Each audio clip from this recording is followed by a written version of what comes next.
Imagine a tiny star, glowing soft red, quietly floating in space, and around it, hidden in the dark, several mysterious worlds. What if one of these planets could hide an ocean or even life? Stay with me, we'll explore it step by step.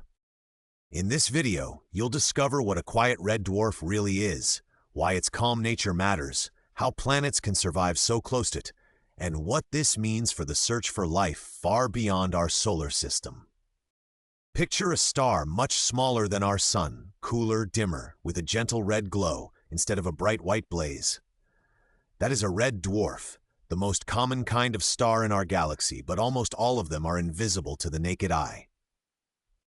Now, many red dwarfs are anything but calm. They spit out powerful flares, bursts of charged particles that can fry the atmospheres of nearby planets and make them hostile to life as we know it. But some red dwarfs are surprisingly quiet. A quiet red dwarf is one that rotates slowly and shows very few stellar storms. Its magnetic fields are gentler, so it sends out less harsh radiation. For planets close by, this can be the difference between a dead rock and a stable world. Around such a calm star, planets can orbit comfortably in tight paths. Because the star is dim, the habitable zone where liquid water is possible sits very close in. A year on these planets could last only a few days or weeks. Let's imagine one of these systems.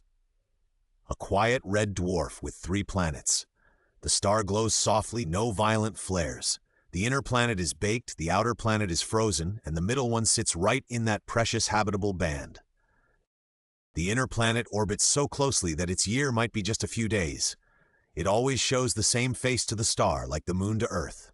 One side is in eternal red daylight, the other in permanent darkness, a world of extremes.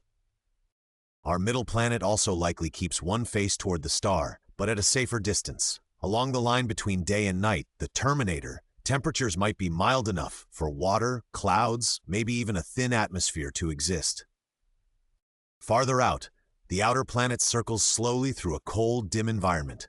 Its surface might be covered in thick ice with only a faint reddish glow in its sky. But even here, tidal forces could warm an underground ocean below the ice. Now, why does the calm nature of the red dwarf matter so much? Because harsh ultraviolet and X-ray radiation can strip away atmospheres. A quieter star gives its planets a better chance to hold on to air, oceans, and maybe chemistry for life. On our imagined middle world, a thicker atmosphere could spread heat from the day side to the night side. Winds would constantly blow from hot to cold. From orbit, you'd see swirling cloud bands at the border between light and darkness. Because the red dwarf is small and dim, its light is mostly red and infrared. Standing on the day side of that planet, the sky might look deep crimson with a soft glow rather than a blinding white sun, like an endless sunset overhead. This red tint also affects any ice or rock. Frozen regions could gleam in pinkish tones, while oceans, if they exist, might look dark and almost black from above, absorbing most of the dim red light instead of reflecting bright blue. But living near a small star has trade-offs. Even a quiet red dwarf can sometimes flare. A single burst could temporarily bathe the planets in high-energy particles, shaking up their atmospheres and perhaps affecting any fragile biospheres. A key factor is time. Red dwarfs live for trillions of years, far longer than our sun. That gives their planets immense time for slow chemical changes, climate cycles, and possibly for life to appear and evolve in many different ways. Astronomers hunt these planets by watching the star's light dip slightly when a world passes in front of it. With a small star, even Earth-sized planets make a noticeable shadow, making quiet red dwarfs excellent targets for observations. Once a planet is found, scientists study its light. When the planet passes in front of the star, some starlight filters through its atmosphere. By splitting this light, they can guess what gases are present: water vapor, oxygen, methane. For a quiet red dwarf with multiple planets, each orbiting at different distances, astronomers can compare worlds, one scorched, one temperate, one frozen. It becomes a natural laboratory for understanding how planets evolve around small stars. If the temperate planet has clouds and an atmosphere, its transits might look slightly different each time. Patchy clouds can make tiny changes in the amount of light blocked. Over many orbits, patterns slowly emerge in the data. In our imagined system, tidal locking shapes daily life. On the day side, temperatures depend on distance and air thickness.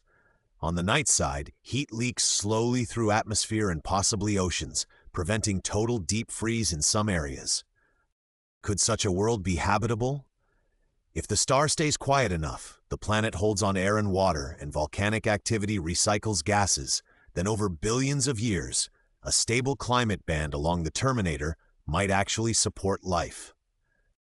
Life here would experience a very different sky. The star would hover in nearly the same spot, barely moving. Instead of sunrises and sunsets, there would be slow changes in brightness, shaped mostly by clouds drifting across the red disk. The outer icy planet might still be interesting.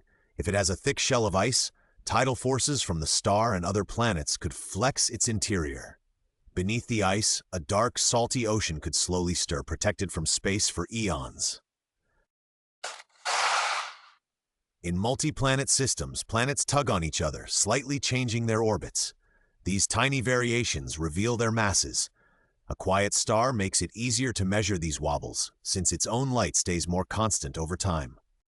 When we combine all this information, sizes, masses, orbits, atmospheres, we can build a detailed picture of each world.